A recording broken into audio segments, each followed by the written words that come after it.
welcome to the NBA Strategy Show. It is Sunday, June 20th. Happy Father's Day to everybody, and happy birthday to my mother, who is downstairs right now. 62 years young, I believe, which I don't think I'm supposed to say out loud, but that's neither here nor there. Anyway, coming off of a big Game 7, we have a two-gamer, plus we have a new series to break down. So I am Josh Engleman. I'm joined by Rayen, and we're going to break it all down for the next 52 minutes or so before we turn this one over to baseball or NASCAR, one of the two. I'll go over the schedule in a bit. Rayen, how are you? I'm doing well. I just want to say happy Father's Day. Happy Father's Day for all those fathers who are joining us today on this Sunday. You guys have a fantastic day ahead of you. And more importantly, what a Game 7 we had last night. We finally saw a fatigue kick in for some superstars, but I'm looking forward to this interesting Game 1 where a couple of superstars are missing. And additionally, a huge Game 7 with Embiid and the Sixers taking on Trae Young and the Hawks. I hope we get, well, maybe I don't even think that this is true. I wanted to say I hope that we get the same sort of Game 7 experience that we got yesterday. But I just want Philly to beat Atlanta. And that is something that I don't think I've ever said in my life before. I can't really remember a situation in my life where I've ever cheered for a Philadelphia sports team. It's a really weird thing for me. I could never do this for the Eagles. I could never do this for the Phillies. But in general, the Sixers are like the least important, or at least had been the least important piece of Eastern Pennsylvania sports fandom. So I don't feel too bad about it because no one ever cared while I still lived in Pennsylvania. So I'm okay with it. And given the absolute hatred that Ben Simmons gets, I'm going to live vicariously through him and hope that he just goes like 8 of 9 from the line today and they win by 30. Yeah, I hope Ben Simmons puts up a 30-point triple-double tonight.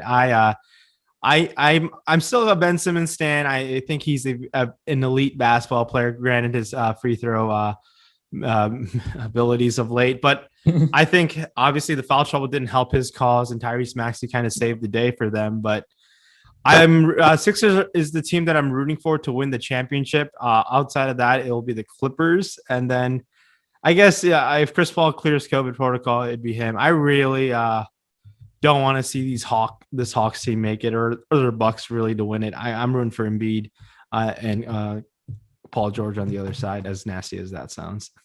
I am rooting for the Bucks overall, even though I don't feel like they deserve it. But I want to get really insufferable with some Chris Middleton takes if they do end up winning this title. So either way, I saw the tweet. I don't remember the dates. It's not going to be all that important. Of the 5 teams that are left, no one has won an NBA title in like 30 plus years. 2 of the teams have never won one, but the most recent one, I think it's Philly in 83. I could be wrong off the top of my head there, but it's definitely some sort of chasm of time that is monstrous. So whoever ends up winning, it's going to be fairly new for these franchises. Hawks are last for you in terms of what you want. Yeah, I really want to see Embiid like at least make it to the conference final, take on Giannis. I just love real superstars go up against each other. Trae Young is on his way to superstar status. I think he's a fine basketball player. I'm turning the tide on him. I'm just not the biggest fan. I'm a huge Bogdanovich fan who we'll talk about with that potential knee soreness, but yeah. I'm rooting for Embiid and Simmons and Tobias Harris on the east side of things. And I really want to see Paul George show up tonight. It's why I really like the Clippers pretty much in a betting perspective against the Suns today. It should be fun. I'm just excited to talk about a new game now more than anything. It's really satisfying to have at least a fresh perspective. Rotations are like more up in the air. Obviously, Chris Paul not playing today for the Suns, still out in COVID protocols. So we get that sort of up in the air rotational business. They can go a couple different directions, probably going to a chalk campaign. But that's where we stand right now. So as you get in the door, please hit the like button, subscribe to the channel, hit the notification bell so you know when everything goes live. Got a bunch of shows today, dual live before locks, one for each one of the games because they're spread out big time. 3:30 start for Clips Suns, 8 o'clock start tonight for Hawks and Sixers. I'm ready to dive in if you are. Let's do it. All righty. First one up, Los Angeles Clippers at the Phoenix Suns. Suns 4-point favorites, 221 total. And as I mentioned just before, no Chris Paul, COVID protocols. No idea when he's going to be back, but at the very least, we expect him to be back. On the Clippers side, no Kawhi Leonard, and I don't think that we expect him to be back, but who the hell knows at this point. Let's start on the Phoenix side. I'm assuming, and I assume you're assuming, Cam Payne is just stepping into a full-time starting point guard role here. Yes, I will be shocked if he doesn't start. Now, it's going to be interesting. How many minutes does Monty Williams run him out for? Is it going to be the low 30s or is it going to be the high 20s type of minute situation? Yeah. And how much are we going to see Point Booker? I expect we're going to see a lot of Point Book regardless of Cam Payne starts or not, but it's going to be Booker's show. Well, he's going to take on the ball handling duties along with Cam Payne. But the rotation to break down, I think it's just going to come down to that point guard, the backcourt situation. Who get those backcourt minutes? Is it going to be Javon Carter? Is it going to be Etuan Moore, who's the guy checked in for Chris Paul when he hurt his shoulder in round one? I'm not sure what Monty Williams is going to do. My gut says he's going to go to Etuan Moore. But we saw Etuan Moore really didn't play much after that. I want to say game one when it was game one when Chris Paul hurt that shoulder. Yeah. But I think more likely than not, it's going to be Javon Carter for his defense to be brought on. For that backup guard situation. But that's the real up in the air rotations. Now, my question to you, Josh, is do you think DeAndre Ayton gets played off the floor if the Clippers opt to go with that Batum starting five lineup? I think there's a good chance we see a lot of Sarge, a little bit more Sarge potentially in this series if Ayton gets played off the court a little bit. But for some reason, I think Ayton's going to find a way to hold his own, and Monty Williams really won't care, and he's going to still ride Ayton out.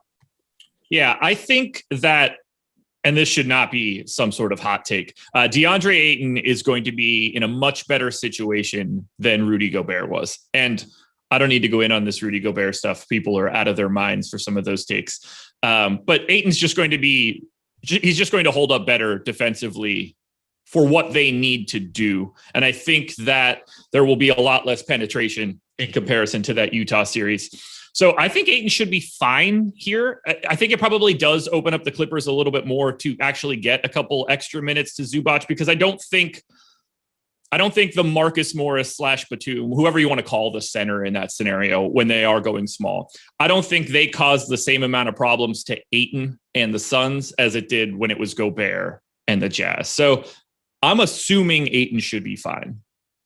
We'll see. Yeah. I mean, this is the best part of talking about a new series, man. We have no idea how this is going to play out. Yeah, it's going to be interesting to see what they do. I mean, looking at Ayton's price tag, obviously the opportunity cost is missing out on an Embiid Game 7, but $6,500 on DraftKings, $7,000 on FanDuel. And obviously, FanDuel, you only have 3 real center options that you expect to play 20-plus minutes on the minimum in Embiid, Capella, and Ayton. We'll see what the Zubac rotation looks like in this new series, but I think Ayton's a pretty solid fantasy option for us to consider. And I think what we saw happen with him is I think Monty Williams is just going to ride it out at least when there's no Chris Paul for another second punch and offense out of him after Booker in this, as long as Chris Paul is out. The Gobert slander is starting in chat, and you don't think his defensive player years are frauds? I'm kidding. I think he deserves all 3 of them, but he's not the reason why they lost the series by any means. But if people think he's the reason why, I think that is the incorrect take. Yes, it very much is. If you're getting beat off the dribble on the perimeter every single time, yes, Gobert is meeting you in the middle, and then they are getting 3 after 3 after 3, which is exactly how this played out. And that is their system. That is what they were trying to do. It didn't work because the perimeter defense for the Jazz is so bad. It's not important. What is important? Miles Underwood super chat, and it's a biggie. Said, Josh, and I got to read this one because it's for me. Josh, you're the reason I started playing NBA DFS, and I'm a much wealthier man because of it. Thanks for all the hard work, brother.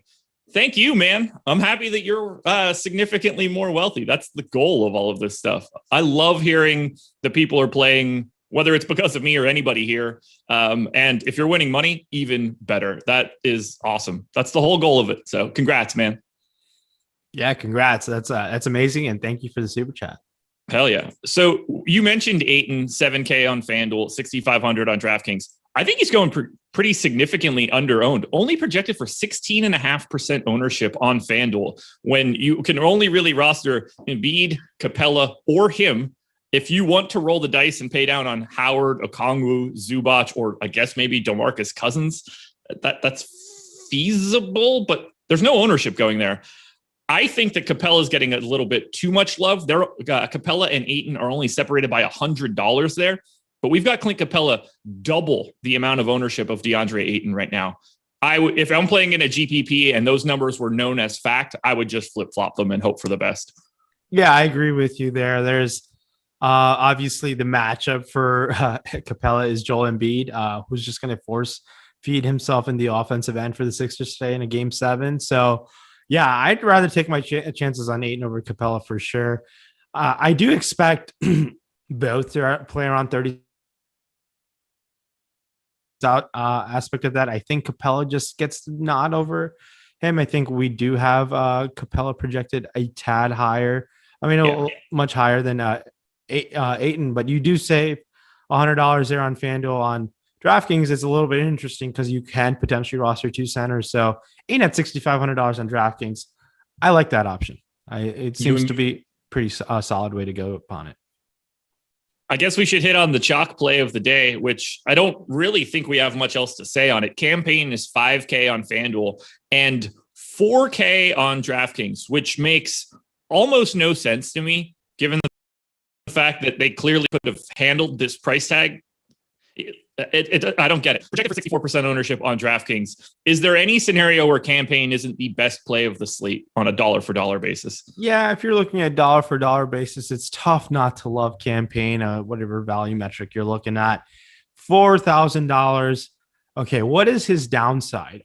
Maybe he just looks awful starting next to Devin Booker and Monty Williams just pulls the plug and he's going to be like, I don't want any part of this. And I find that hard to believe.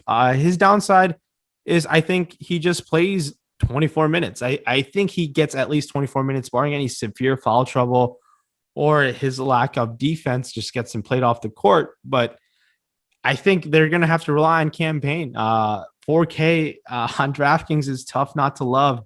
And over there on FanDuel, where you're rostering 2 point guards, even at 5K is pretty darn solid just because there's not much anyone else below him that you have the same amount of confidence in the amount of minutes campaign's going to play. And I don't think his upside we saw in those couple games in the Lakers was sustainable, but I do think he could find a way to play mid 30s minutes and get you high 20s fantasy points. And you'll happily take that on a 2-game slate.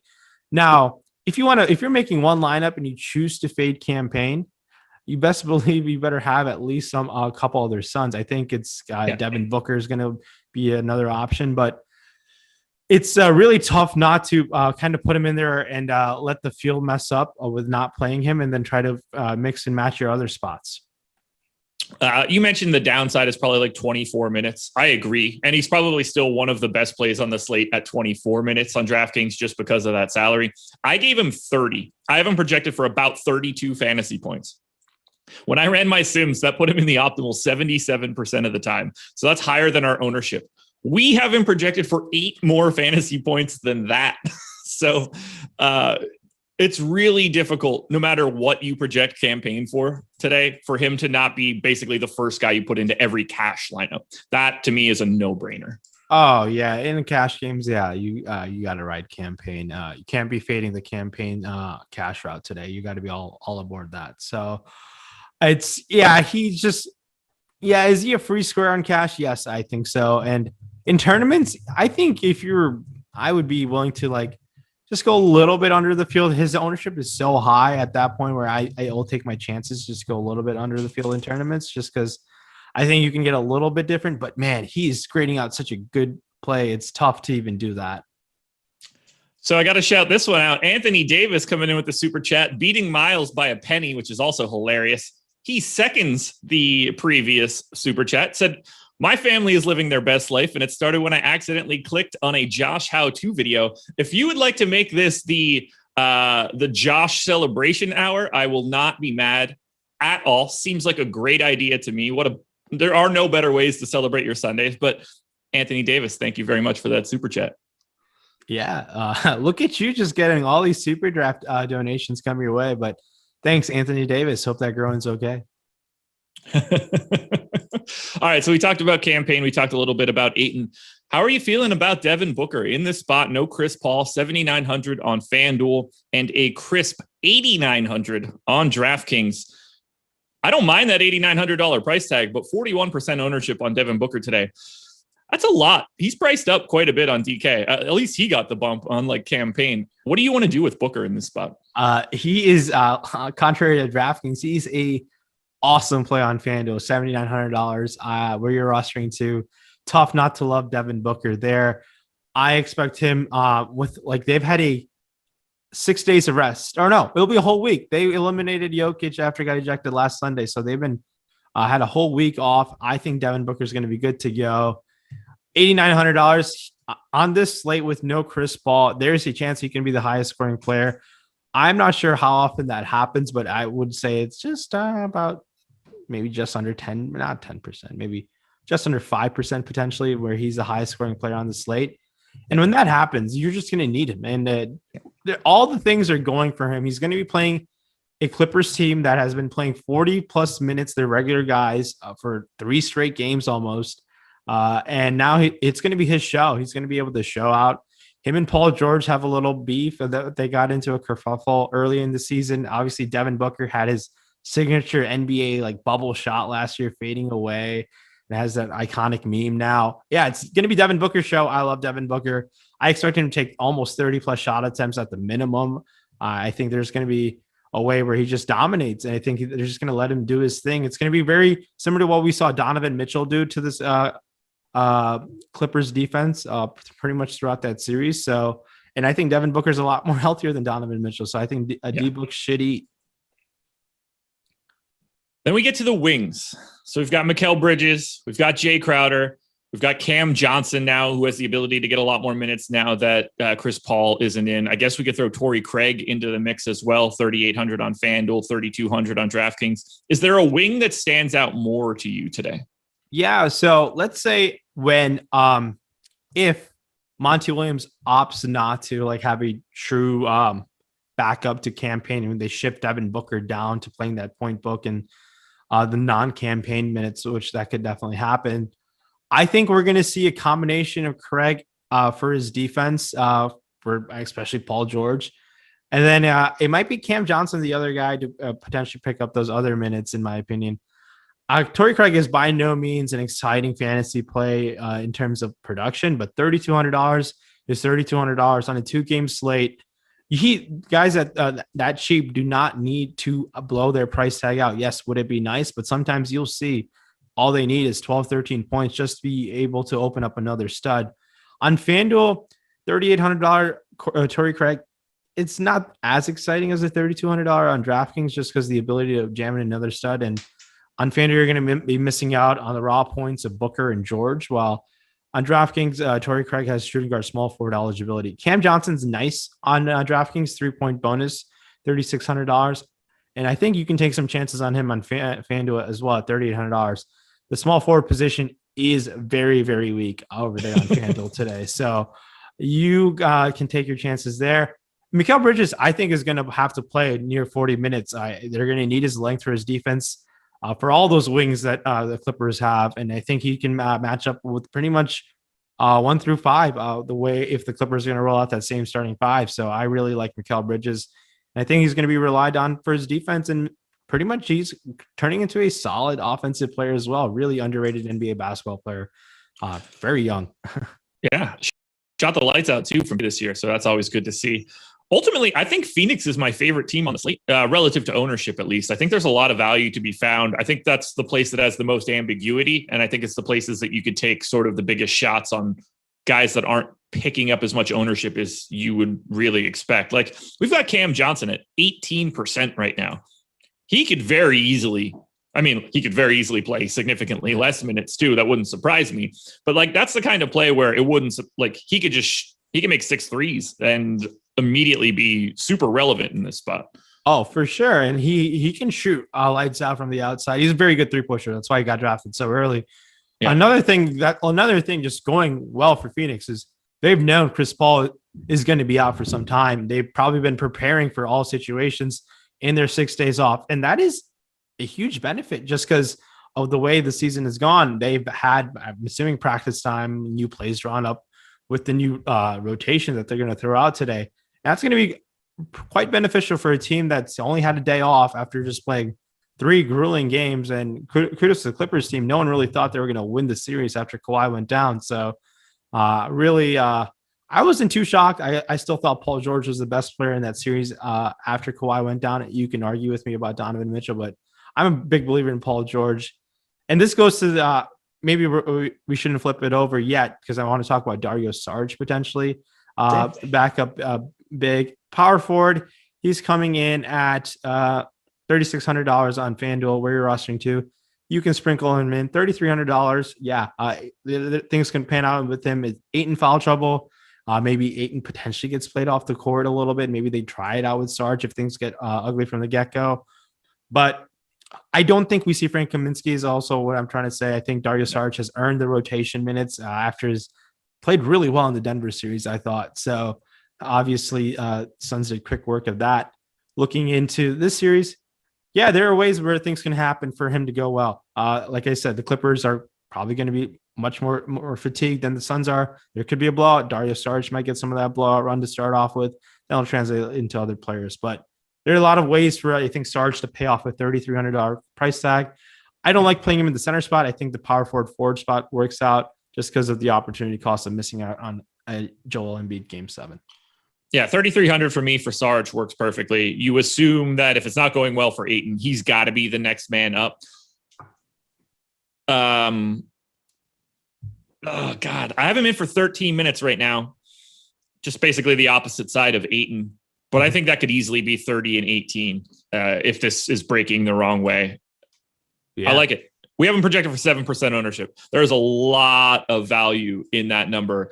For every additional minute Sarge plays, 7% ownership is just going to end up being so much too low. So I really like the Sarge call.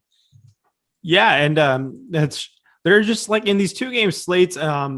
It's a lot different where sometimes it's not the craziest thing if you land on Ayton and Sarge. Yes, it's not optimal, but the salary is what matters here for you to be able to mix and match another upgrade in other positions at times. So keep that in mind. All right, I went to Odd Shopper right now to grab you a prop from the Phoenix Suns. I'm going to hit you with one player prop for each team today. And this player prop is from DeAndre Ayton. It is his rebounding prop. Do you think DeAndre Ayton goes over or under 10.5 rebounds today? That's a very good line. But I will take my chances on I'll take my chances on the over. Okay. DeAndre Ayton. I think it's game 1. Monty Williams is going to ride DeAndre Ayton a little bit more than we expected, just because I think they prepared for the situation. And DeAndre Ayton has been very good in these playoffs. I think he has improved his game overall. And it's funny. He's he potentially might be the first guy in that draft class going number 1 overall to make the finals over Luka and Trey. So yeah, he deserves all that credit, right? Kind of. Look, he's looked so much better in the playoffs than I thought he could ever look. Defense was supposed to be his problem area coming out, and he has turned himself into a very solid NBA defensive center now. Where he ends up in the future, I mean, who knows? He does look like he's 35 years old. So maybe we find out he's like the Danny Almonte of the NBA. But at this point, I see a lot of growth coming for Ayton, at least from a defensive standpoint. Just experience is just going to make him a better defender every single year by default. And that's the Chris Paul effect, I think. I think he just chewed his ear out constantly throughout practices in the game. And I think one of the most things I hate about NBA Twitter is they just like give up on young guys. I was like, you're not going to give a chance a 19, 20-year-old to be able to improve and learn like over 2-3 years. Like that really annoys me. Like they're young. So they should have every opportunity to at least learn and like improve their skill set. And credit to DeAndre Ayton. He's done that. It's been pretty impressive, especially in these playoffs. And they've been kind of riding him. And Monty Williams he's earned Monty Williams' trust. So I'll take my chances on the over at 10.5 rebounds. There's a good chance if things go really well, Ayton's playing high 30s minutes like he did against the Lakers. We'll switch it over to the Clippers now. And I don't really see a ton here outside of the main 5 guys that I think play 30 plus minutes: Jackson, Morris, Mann, Batum, and George. What are you looking at for the Clippers today? Because I find them to be pretty underwhelming as a fantasy option on DK today. Yeah, DraftKings has done a great job of pricing them appropriately. Obviously, they've just been playing a bunch of games over like in the recent times as the Suns haven't played in the week, and the prices have been reflecting the number of minutes they've been playing. But to keep that in mind, I mean, I think going to a Clipper or two is fine. I think their ownership doesn't check in that much, but being priced appropriately, there is obviously it's not a hot take. I'm going to love Paul George yet again. I think the minutes are going to be in the high 30s in the minimum, barring any blowout. I think he should be taking close to 30 shot attempts. I'm more willing to hop off the Terrence Mann train. I know people fell in love with that. I think the public loved it. We're going to get a lot of public ownership. I think that ownership is going to be much more inflated. 15 of 21, 7 of 10 from 3. Yo, kudos to him. He won him that game. It was absolutely great performance. That is not going to happen the rest of the playoffs. I just don't think that's going to happen for him. $4,900. I do like that he's going to play low 30s minutes at the minimum. The other guy who you can take your chances on, where everyone has like kind of like he just had a bad game, but Marcus Morris can play 40 minutes. I think Marcus Morris is the other Clipper I'll take my chances on. $5,500, a solid option on FanDuel coming in at $6,400. I just think there's a chance he plays 40 minutes. He's going to come in a low owned. If he's going to play that upside in minutes, I'm going to target that, and hopefully the field is not along as much as I want them to, and I can jump those spots in ownership. But at that price tag, I like Marcus Morris, and I think the potential is there for him. I think they just had to ride out the hot streaks of Patrick Beverley, Reggie Jackson, and Terrence Mann down the stretch last game. Do you see more Rondo in this series now that we're going to be getting what I would imagine is a series without Kawhi Leonard? Do they dust off Rondo here? Yes, when Chris Paul comes back. Okay. For that narrative. I love that narrative, actually, like when they come back. Rondo does show up Chris Paul when they play each other. We're going to have a Rondo moment in this series, and I hope it's against Chris Paul when they both get into it, get a double T. I love all that drama and all that popcorn. So I think we do see Rondo. I'm not sure if we see him in game 1. Maybe we see the same amount of minutes he played in the last couple of games after Kawhi Leonard went down. We haven't projected for about, I want to say 6 minutes or 7 minutes, I believe. He played 9 minutes in 2 games ago, played 6.5 in the final game of that series. So the way Rondo gets more minutes is it's not even a guarantee he gets more minutes if Reggie Jackson gets in foul trouble either. So those minutes seem like they're going to go to Patrick Beverley, which is annoying, but it is what it is. I can't play Rondo in like, it'll take many, I got to take like the last 10 lineups I built type of situation to get in some Rondo, I think. He's a fine showdown option. If you want to get a little over the weight in showdown, yeah, go for it. On a 2-game slate where we've talked about a 4K campaign, $3,600 on FanDuel. Rondo checks in at, let me just make sure. Are you looking for Rondo's ownership? Yeah, Rondo's 2.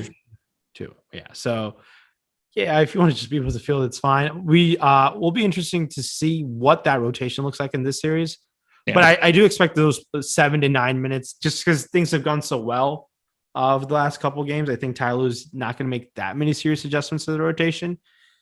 I haven't been impressed by the adjustments he made. He didn't make much, but those little minor ones worked out for him. Do you think we see more Zubac in this series now that we're into a new series? Because we haven't projected for 1.2% ownership.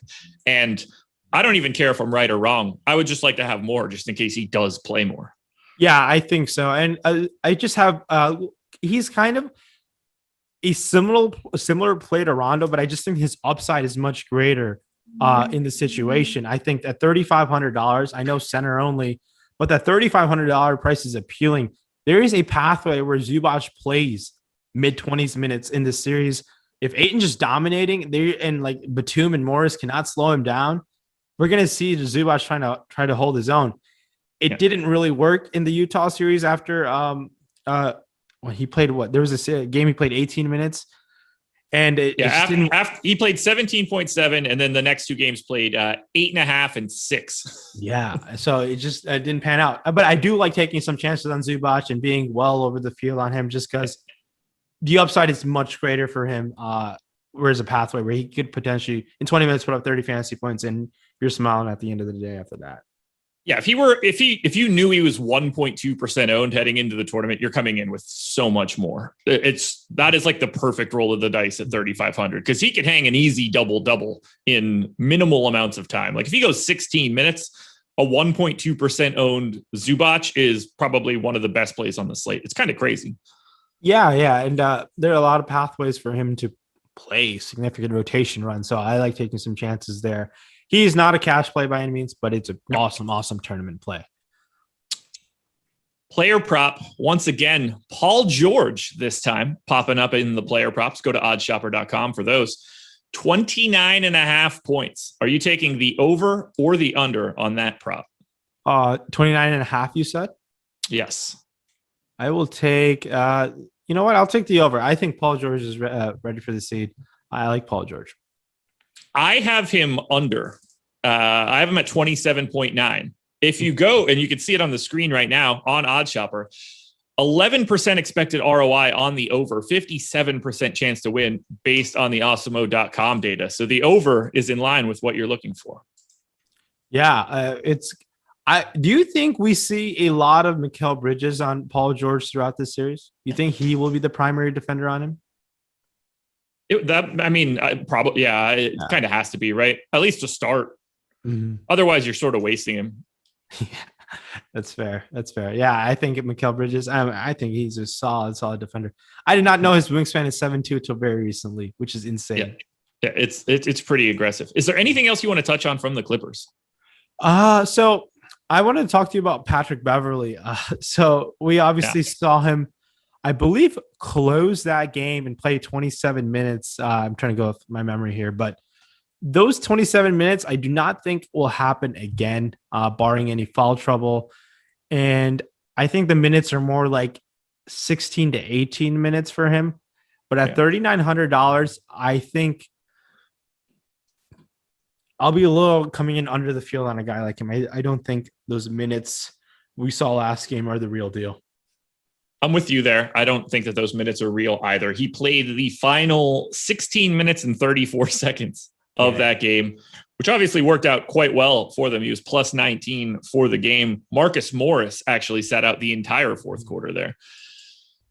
I'm fine with Bev, but in a new series, I don't want to say that like this is likely, but the minutes for those guards, whether it's Terrence Mann, Beverly, Rondo, I think they can scramble those things at this point because we're getting a completely different team. Like, I don't think that Terrence Mann has to be a guy that's playing 30 minutes at this point in a new series. I think that's where they start, but I don't think that like they're going to be married to that idea at all. Now that you're playing a different team. Yeah, that guy's minutes has fluctuated through like he played 1 minute in game 2, which was absurd. Terrence Mann should be playing way more than 1 minute in this rotation. Granted, the Clippers team has pretty decent depth, but he has earned obviously I think Tyler he's earned the whole team's trust after he blew that layup in round 1 against the Mavs. So yeah, I think that's what they start. And there are a lot of ways that things don't work out for him. He might have to guard a lot of Devin Booker, where Devin Booker just puts him in foul trouble. It could happen like that. So now I do have a question for you. Barring with what we know, Chris Paul, COVID, Kawhi Leonard, knee bruise, or like something's up with his knee, but he was walking around fine in the locker room. I saw. Who do you think wins this series and in how many games? I'm going to say Suns in 5. Wow. Yeah. I think that not having Kawhi is so massive. And knowing that by all accounts, Chris Paul should be okay and fine. I just don't want to go a different direction. Suns minus 200 for this, for the series. Wow. Suns to win in 5 plus 360. That is the second best line you can get for this series. Wow. So I'm Suns in 7 is the favorite, so to speak, but only by Suns in 7 is plus 350. Suns in 5 is plus 360. Okay. Yeah. I'm not shocked the Suns are favored. Obviously, Chris Paul should be returning sooner than later. There's a good chance he might even return for game 2. I like the Clippers to win today, but I think the Suns in 6. Yeah. Okay. I like it. Anything else you want to touch on for this game? No, I'm excited for the series, especially game 1, just because like they're missing 2 future Hall of Famers, but the secondary guys are both elite basketball players, and Paul George today will be the best guy in the series. So I'm excited for that. So we spent a lot more time talking about Suns and Clippers because we haven't had this. I don't get the sense that you and I are going to have all sorts of crazy thoughts coming for Sixers Hawks game 7, but we do need to talk about it a little bit. But first, schedule for the rest of today. Coming up immediately after this, so like in 15 minutes, MLB Live Before Lock, EMAC and Max, going for an hour, taking you up to MLB Lock. Then at 1:30 Eastern Time, NASCAR Live Before Lock with Jason and Phil. Right after that show ends, we're not done yet. 2:30, first NBA Live Before Lock of the day with Eitan and Terry. And then we're going all the way at 7 p.m. Laffy is back, leading into his Sixers, probably blowing game 7, talking Game 7 with Eric. Should be a great day of shows at awesemo.com. And if you want to sign up, see what we've got going on here. NBA Strategy Show. One big word. That's the promo code. You can get 25% off your first week of Awesemo Plus using that promo code. You can't beat it. Projections, ownership, boom, bust. I mean, you're getting access to literally everything. Just because it's NBA Strategy Show in the title does not mean that is just locked into NBA. You get access to everything we offer, and we offer everything in DFS. It's kind of crazy how much we have. NBA, baseball, NHL, PGA, NASCAR, tennis, esports. Some of those things I don't even know what they are, but I know that they exist because they're in the esports package. We've got it all. You don't want to miss it. Use that promo code NBA Strategy Show. One gigantic word. Save yourself 25%. It's a good time, man. It's a very good time. And shout out to the presenting sponsor of this show, No House Advantage. Is there a better, but Laffy and I had this discussion either Thursday or Friday. I can't remember what it was. Given everything that we offer, is there a better spot for a relatively new user or someone trying to build their bankroll than going to No House Advantage, using our promo codes and using our tools? No, there is not a better spot. You must be using those to give your shot and like to have more dollars in your bank account at the end of the day. That is one of the best tools out there for use, if not the best. Playing on small sites, yes, you are not going to win hundreds of thousands of dollars, but there is a much better chance of you making a consistent $50, $70. And over time, I guarantee you those dollars will add up and you'll be more profitable using our tools at No House Advantage. It'll give you a chance of being more profitable. And just by using these free tools, use them while they're free, because there's a good chance they might go behind the paywall. Absolutely. So you can get $20 on a first match deposit bonus if you use the promo code Awesemo when signing up. So right out of the gate, free money. You're going to get contests where there's a pretty good chance you see overlay, whether that's just reduced rake or potentially going the whole way and having your EV on an individual lineup be significantly better because there is no rake. That is massive, massive. Your odds of cashing significantly higher when there are less entries in the contest than there are supposed to be. You're just going to potentially see, I hate being so firm with it, but we didn't even get to the good part yet. Free No House Advantage projections on awesemo.com. Most people not going to know that exists. Free optimal lineups for No House Advantage. We already do the work for you. You put in whatever we're telling you to put in. Those two things alone are going to get you there. But the real key, these lines don't change throughout the day. So if there's a new starter, if someone gets scratched, there are going to be player props that are basically like unquestioned locks. And a large majority of the people that are in that contest are still not even going to deal with those facts. So you might get reduced rake and people paying off that reduced rake by just making simply bad lineups. We're putting you way ahead of the game here. It's the best spot that you can go to try to build a bankroll right now. Go to No House Advantage. I can't sell it any better than that.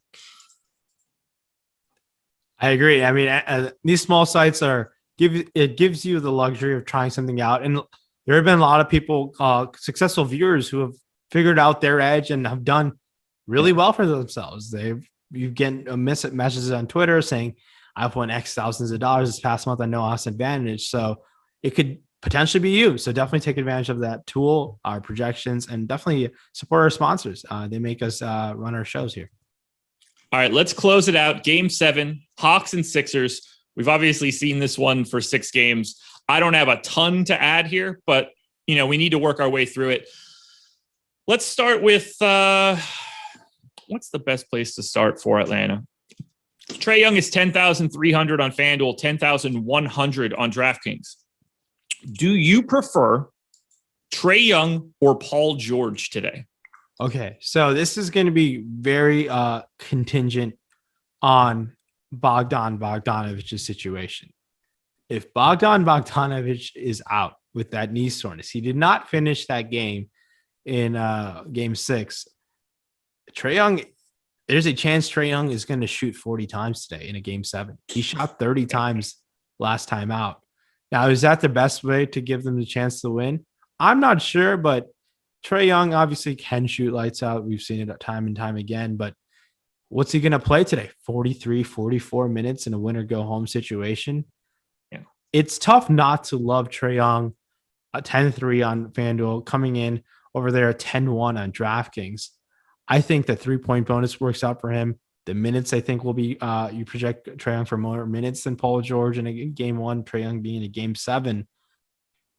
But if Bogdan is out, it's the gap is much more superior. Now it's a bit close. I still think I will have to prefer a guy playing in a game 7 where you're saving $200 than a guy playing in a game 1 and who's $200 more expensive. So it's Trae by a little bit, but in tournaments, if you are mixing and matching, and if you want to get different, I think I don't know how much different it will be, but I do think there's a good chance Paul George outscores Trae Young, and that definitely can happen.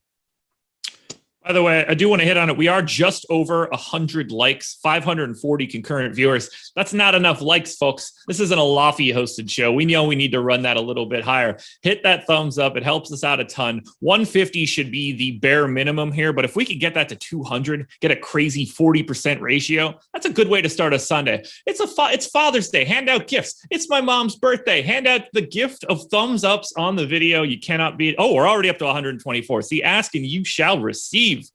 What is your favorite piece of Atlanta today, ignoring Trae Young? So the thing that's been nice to see over the past 3 games has been the upward trend in Capella's minutes. So, but Capella is obviously, the downside is immense. I think Embiid can put up 3 first quarter fouls on Capella or 3 first half fouls on Capella. I think it's going to go bad. So the floor is quite low there. But if Bogdanovich is out, who do we see pick up majority of those minutes? Is it going to be Lou Will? Is it going to be Gallinari? Or obviously Kevin Huerter played 44 minutes last game. I think it's going to have to be Huerter on FanDuel at $4,200.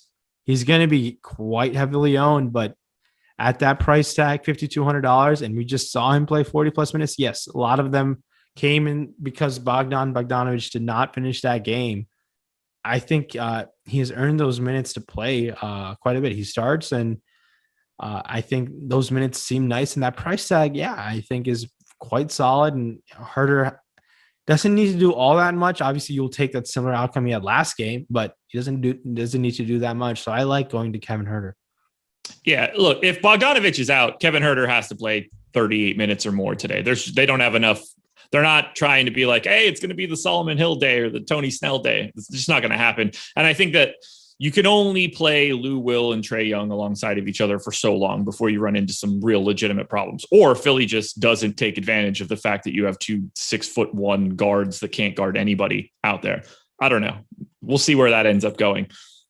Is there a value piece in that Lou Will, Solomon Hill, Tony Snell? I don't think that there's anybody else that I can actually name in this scenario.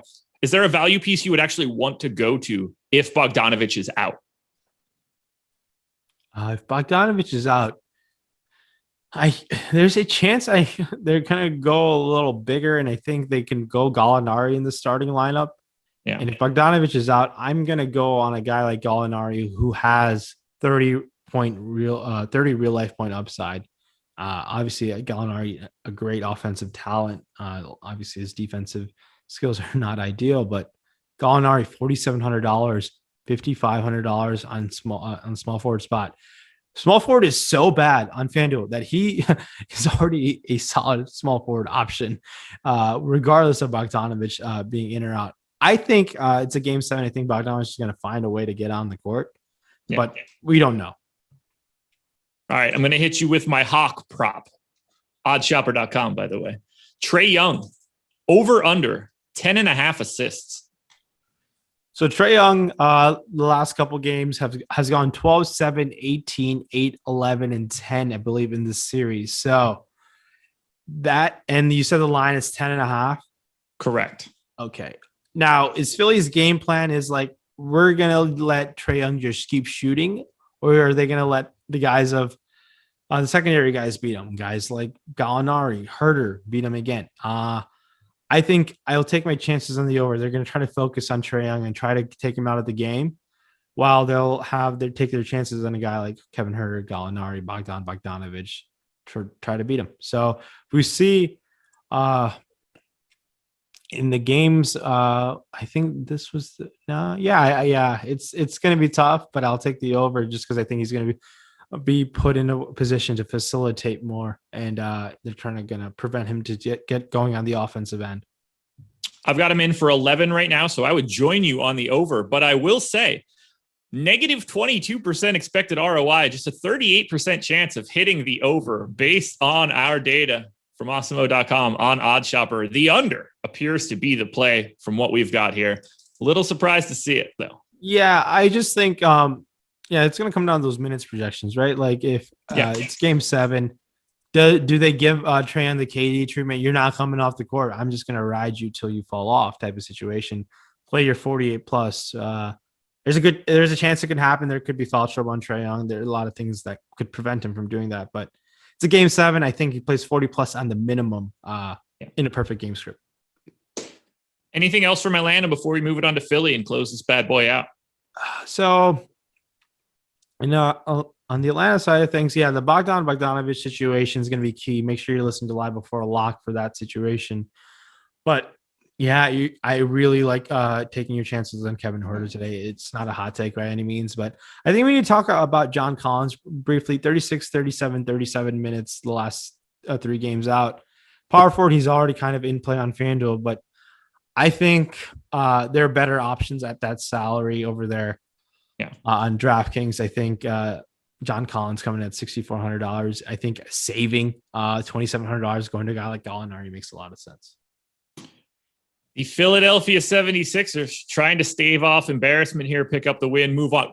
Talk about you got this Ben Simmons scenario that's been going on for a while. The Bucks make the Eastern Conference Finals in a sort of undeserved manner, unfortunately. What an interesting matchup if it would be Philly and Milwaukee, just 2 teams battling it out to not depress their fan base. It's kind of crazy. Joel Embiid is 11-2 on FanDuel, 10-9 on DraftKings. Do you have any specific Joel Embiid thoughts for today? To me, I think he's just appropriately owned. I think Embiid is an elite play today. I think Embiid is going to make sure he doesn't lose the second round game 7 matchup. Embiid was clearly remembers what Kawhi Leonard did to him 2 years ago when he hit that shot over him and sent Embiid crying. And I don't think Embiid wants to be sent back to the locker room crying this time. I think this is going to be the Joel Embiid show. He is going to will his team to the win today. I really like going to Embiid today. 11-2 over there on FanDuel, 10-9 on DraftKings. Embiid could be the highest scoring player by 20 plus points today. So Embiid has that in his bag. He's not been impressive. Obviously, the fourth quarter rose to a couple games ago, but he's gonna still take mid-20 shot attempts. You would like him to get to the line more than 4 times. There's a good chance that happens at home. I think there's going to be a way for him to get going offensively. Double-double seems like a lock for him. There's a lot of boxes checking off for Embiid. The only thing that I would get concerned about Embiid is if Philly curb stomps the Hawks, Embiid will be the first guy to get rested. What are you doing with Ben Simmons today? 49% owned on FanDuel, 31% owned on DraftKings. So Ben Simmons, I'm going to still have to take my chances with Ben Simmons just because I think the minutes could be 38 minutes again. He was on his way to playing those minutes last game. And Ben Simmons played pretty solid in the second half. He was a little hesitant in the fourth quarter to get that ball. He kind of was playing hot potato, get that ball away from me type of situation. And that's concerning. That is something that concerns me when the players trying to play hot potato, just get the ball away from me so I don't get fouled. That can definitely happen. We know Doc's going to make sure he's got better free throw shooters than him to close out games. But Ben Simmons can do his damage in 3.5 quarters. Ben Simmons has that in his bag. I think Ben Simmons could be assertive. As soon as he starts playing poor, the Philly crowd's going to boo him in Game 7. They're not going to care. Ben Simmons coming at $7,700 on DraftKings, and he's coming in over there on FanDuel at $7,800. I think it's a with the field moment is how I feel with him, but I think I'll be willing to get over a little bit on DraftKings. I think Simmons has a huge potential in him. We just haven't seen it in the past couple of games. But hey, if he's going to get a hack of Ben, he doesn't need to go. He can go 7-14 and things will be just fine, or 8-14. It's in his head clearly, and I think hopefully Ben Simmons can overcome it. I'm a Ben Simmons fan, and I still haven't fallen off the train. I think he's an amazing basketball talent, and he's got a lot of hate, but some of it is rightfully so. Not being able to have the psychological confidence of shooting a jump shot is one of them, but hopefully he's so good that he doesn't even need to develop. What else do you want to do with the Philadelphia 76ers before we get out of here and turn this one over to MLB live before lock? So last game, we saw the Tyrese Maxey show. 29 minutes. There was minutes where he was sharing the court with Simmons. I do not know what Doc Rivers is going to do with a Maxey Milton situation. I'm very that is tough to pinpoint for me. We saw Maxey play 29 last game. I still think Seth Curry's going to play as many minutes as he can. He played 39. Has been shooting great the last couple of games out. Tobias Harris, $7,200. He's the guy I think can be the highest scoring Sixer, and he might be low on. Tobias Harris, pretty efficient offensive talent, has not shown that in this series. I think Tobias Harris is a Sixer that we should consider. $7,200 and a pathway for him to play 40 plus minutes. I like that quite a bit. $7,900 on DraftKings. Tobias Harris should get going in a winner go home situation. Let's do it now. Who wins Game 7? Philadelphia 76ers, Atlanta. Oh, Philly. I like that snap answer too. Yeah, Philly wins. I mean, if they're 7-point favorites, and that's I don't know if I would take the Philly side of things and a betting side of things, but I think Philly. There's a lot. Philly's going to look back in the series. This series should have never gone 7 type of situation. And hopefully there's no injuries in this game. Everyone comes out healthy. I really like Philly's chances to come out and potentially be in the finals. I think if they get this win, and I think they maybe will get a day off, but there's a good chance where we might see a great, I am excited. Whoever the conference finals are, Bucks versus Philly would be a better option. Yeah, I think it'll be a great conference final. So yeah, I think Philly wins, and hopefully Ben Simmons can shut up his haters. There we go, guys. Thank you so much for joining us here on the Strategy Show. We are turning this one over. We've got 4 more shows coming up on the channel throughout the day. You don't want to miss it. One last call, hit that like button, subscribe to the channel, hit the notification bell, all that good stuff. And shout out to our presenting sponsor, No House Advantage. Love having them. It's a great time. You definitely want to go sign up there. Rinpak, good luck tonight. Let's have some fun. Let's watch some good basketball. Let's get another really good Game 7. Good luck tonight, everybody. We'll be back again tomorrow. Nothing ever changes, but 2 more NBA shows today. Good luck, everybody. We're out. Bye. Happy Father's Day. Yeah. Same time. Great minds.